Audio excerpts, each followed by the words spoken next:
I'm Ann Levin, and I'm going to talk about the C4P screening and treatment outputs. Okay. So the purpose of this presentation is to help you understand where to find the outputs of the cost analysis after the data have been entered into the tool.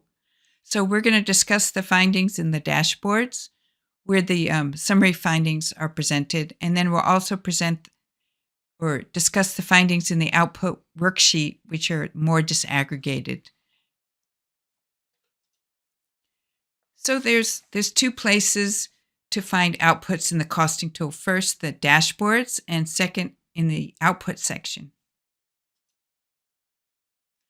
So the dashboards show the summary findings on the outputs, and there's 4 different dashboards. The first one's the summary dashboard. The second is the service delivery dashboard. The third is the infrastructure capacity and cost summary dashboard, and the last one is the screening coverage analysis dashboard. So the summary dashboard presents the results on the screening coverage, service delivery outputs, and the cost of services and programmatic activities. That's at the top. And then if you look at the next part of the summary dashboard, it presents the total number of screening and treatment services that are projected over 5 years, as well as average cost per service on the top, based on the assumption and annualized capital expenditures. On the bottom of this slide, you can see the number of screening and treatment services delivered by year and type. At the bottom of the summary dashboard, the financial and economic costs of the program are shown in local currency and in US dollars. Note that the total costs are shown, but also the cost of introduction activities such as microplanning, recurrent costs, and initial investment costs. And the initial investment costs are the upfront equipment costs. The next dashboard is about service delivery.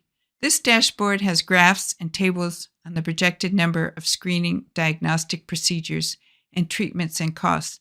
The graphs are at the top of the dashboard and show the number of screening and treatment services by year in bar charts. Then if you look below, you can see the total number of procedures and the costs, recurrent costs of these. And these are shown in financial and economic costs, and also in local currency and US dollars.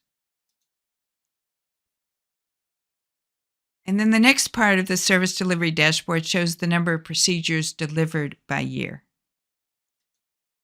And then at the bottom of this dashboard, you can find the costs of the service delivery procedure by year and type of cost.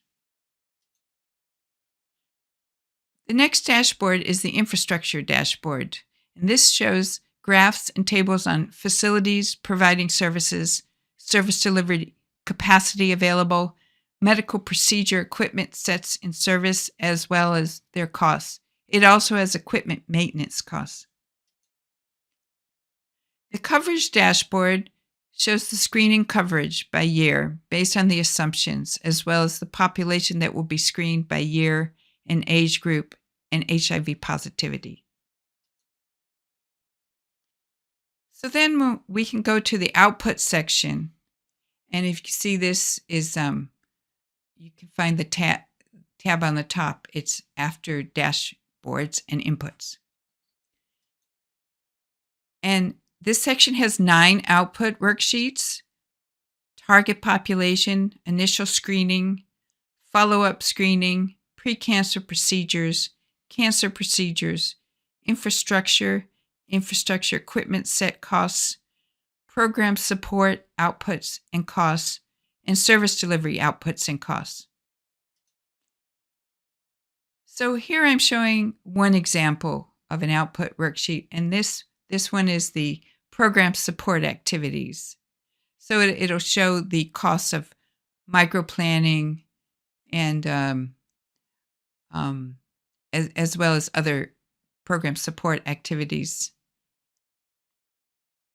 And it shows the number of the target population that are projected to be screened and rescreened by year and age, initial and follow-up screening and treatment procedures projected by year, infrastructure outputs, and introduction cost or programmatic support outputs.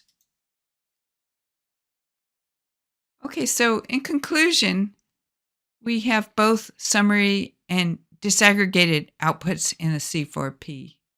And most people will be interested in the summary outputs, but if you want to do a more disaggregated analysis, you can use the disaggregated outputs. The outputs are shown based on the assumptions entered into the input worksheets.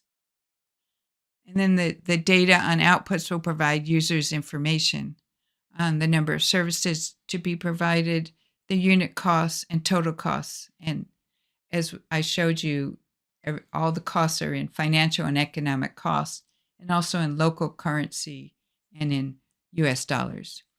And as mentioned above, the sub-analyses can be conducted with the disaggregated outputs. For example, if you wanted to look at the cost of one service, or you wanted to look at one region, or you can use the sub-analyses.